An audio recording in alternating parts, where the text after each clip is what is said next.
We talked earlier about proteins and how we have these different levels of structure. And so now we're going to look in a little more detail at primary, secondary, tertiary, and quaternary structures. We're going to build our way up. So we're going to begin with primary structure. And you've got some definitions over here that we'll see as we look at this. This picture is the one that we saw earlier.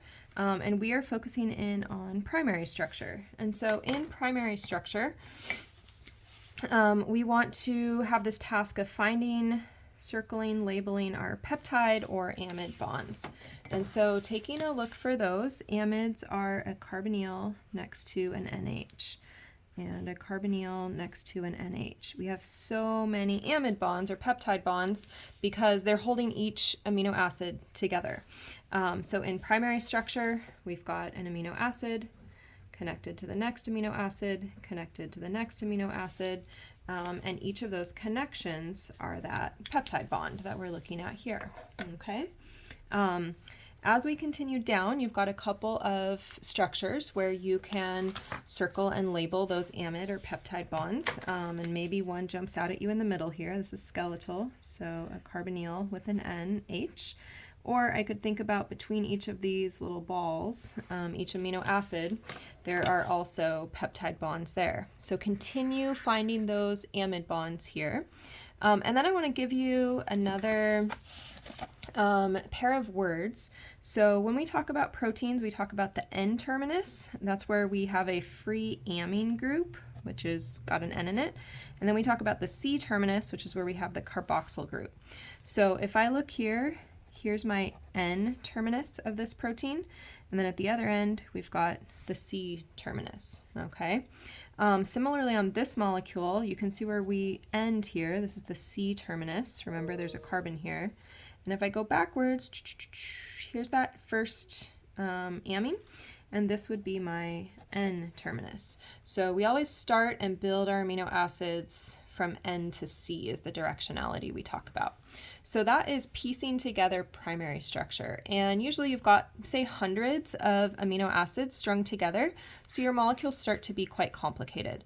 What hasn't happened yet is what we'll see in secondary structure, and that's where these long chains start to coil up or fold up into that secondary structure. Now, if this is putting the pieces together, linking those amino acids up, it's a good time to think about what happens if I want to break those apart. So maybe I want to break them apart so I can build new muscle. Maybe I want to break them apart and get some energy out.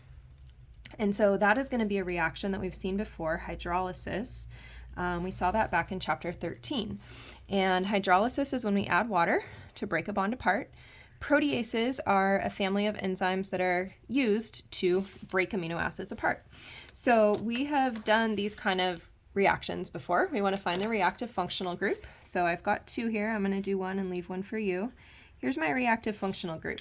And it becomes really important to ignore or copy all the other stuff. So you see the carbonyl next to the NH. And then if you remember, when we added the water, we always chopped this in half and made our plan to put the OH by the carbonyl and the H over here by the amine. Okay, so that's what hydrolysis is going to do. Our new little wrinkle here is that if I see that this is in that Zwitter ion form with a positive and a negative in my reactant, I want to make sure I have that positive and negative when I get to the end of the reaction. And so this reaction is one that's, say, happening in digestion, breaking apart that delicious large protein that you ate, that pot of beans, that meat, whatever it is. So let's start to sketch here, okay? I want to copy really carefully NH3 plus CH up to CH2 and this hexagon, which I didn't leave myself much space for. And then I get to my carbonyl, okay? And within that carbonyl in the past, I would have drawn on here OH. So I'm going to write that, but we're going to come back to it.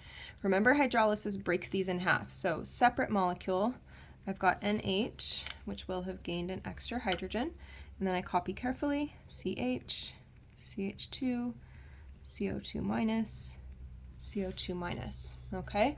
So again, notice the positive here and the negative here. That tells us I need to have charges in the middle as well.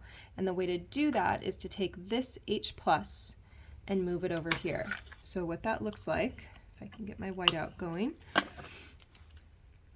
is I have a COO minus, so I'm consistent with my charges, and that H moved over here, and that is going to give me a positive charge.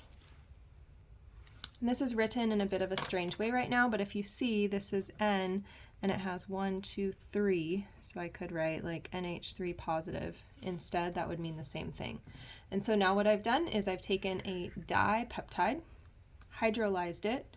I have 2 separate amino acids, and they have positive, negative, so they're both in that Zwitter ion form. So again, you have some extra practice for you. This one's in a skeletal structure, but you should still be able to find that amine group jumping, or amide group jumping out at you in the middle. This is a dipeptide of glycine and serine. So see if you can predict, follow the pattern to predict your products here. And that is primary structure and how to break it down with hydrolysis reactions.